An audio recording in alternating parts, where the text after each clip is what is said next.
Mesdames et messieurs, bonsoir. Merci d'avoir choisi l'œil d'Abras pour vous informer. À la une de l'actualité ce soir, dans la commune d'Adjamé, le nouveau marché Komagoa verra bientôt le jour à Adjamé Roxy. En Côte d'Ivoire, délivrance du permis de conduire. Désormais, les nouvelles réformes apportées. CAN 2023, sport Sori Diabaté quitte l'aventure. Dao Gabala et Jacques Anouma sollicités. Et à l'international, drame, 15 migrants morts noyés ce lundi au large de la Libye. Soyez les bienvenus dans ce journal.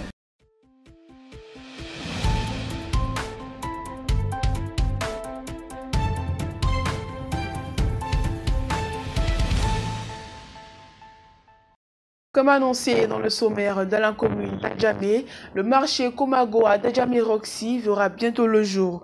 Plusieurs commerçants et acteurs du commerce ont pris part à la présentation officielle de ce marché moderne le vendredi 8 octobre dernier, en présence du député-maire de la commune, l'honorable Faroukou Soumaoro, la première adjointe au maire Biba Diarra, ainsi que les structures partenaires.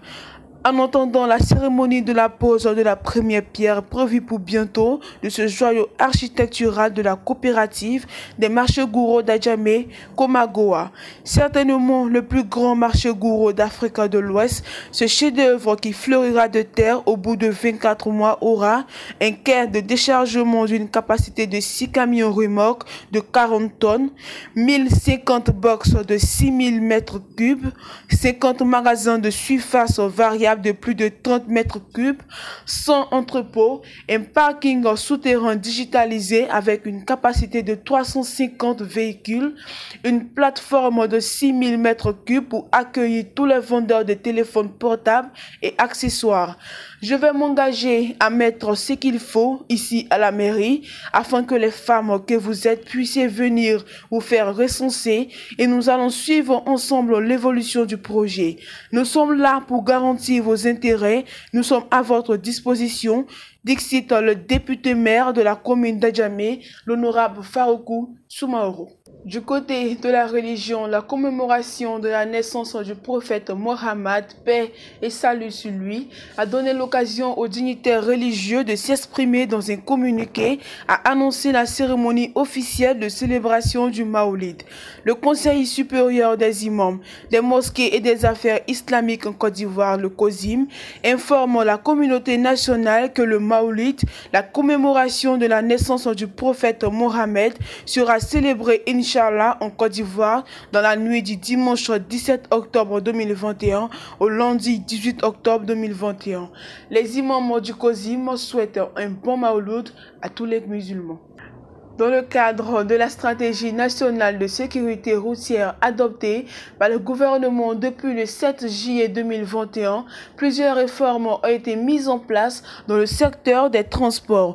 C'est le cas notamment en ce qui concerne l'obtention du permis de conduire. En effet, une nouvelle procédure de gestion des candidats à l'obtention du permis de conduire depuis les prises en charge dans une auto-école jusqu'à la délivrance du permis de conduire en passant par les différents types d'examens que sont l'examen théorique du code de l'examen pratique de conduite a été mise en place. Avec ce système totalement digitalisé, l'intervention humaine est quasiment nulle dans ce processus de passation de l'examen du code. La plateforme digitalisée a été développée pour permettre une évaluation impartiale des candidats à l'examen du code. Cette plateforme permet de passer l'examen du code en 4 langues qui sont déjà paramétrées, à savoir le français, le baoulé, le bété et le malinké. La qualité de la formation reçue dans les auto-écoles permettra de réduire à terme le nombre d'accidents sur les routes. Dans l'actualité sportive, le ministre de la Promotion des Sports et du Développement de l'économie sportive, Paulin Daon-Claude, a rendu public ce lundi 11 octobre 2021 la nouvelle ossature du comité d'organisation de la CAN 2021 à travers un communiqué de presse. Selon le communiqué de presse émanant du ministère des Sports, Sori Diabaté, premier vice-président, quitte l'aventure. Il est remplacé à ce poste par Jacques Anouma, ex-président de la Fédération ivoirienne de football. Le temps de son mandat à la tête du comité de normalisation de la Fédération ivoirienne de football, Mariam Dao Gabala occupe le poste de deuxième vice-président, remplaçant Dao Sekongo. Luc Kwame, troisième vice-président, quant à lui, cède son fauteuil à Henri Kouassi, conseiller technique du ministre des Sports. Au total, 16 nouveaux membres ont été nommés au sein du COCAN, dirigé par Albert François Amichia, qui lui a pris fonction le 21 juin, en remplaçant Fé Lambar Kessé. Le ministre des Sports indique avoir agi conformément à l'article 4 du décret numéro 2018-554 du 16 juin 2018 portant création, organisation et fonctionnement du COCAN 2023, portant nomination des membres du comité d'organisation de la Coupe d'Afrique des Nations 2023.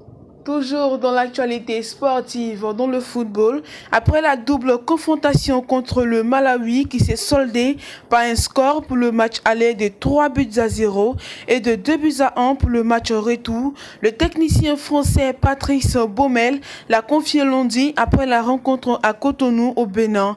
Je suis satisfait. On s'était fixé l'objectif de revenir avec 6 points de ce stage. C'est chose faite.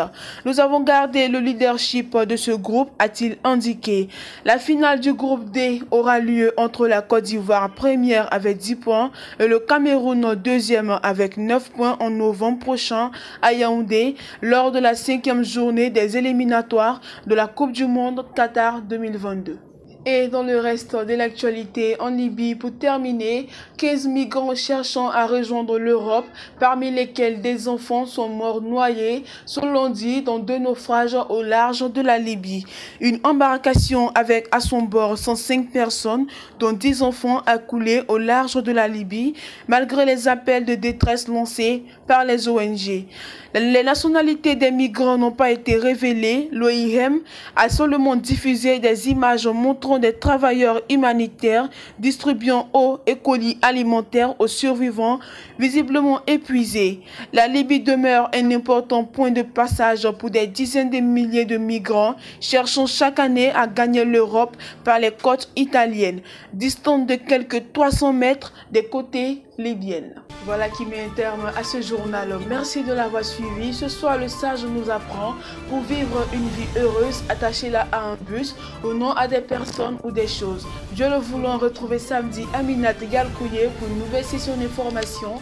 D'ici là, portez-vous bien et prenez soin de vous.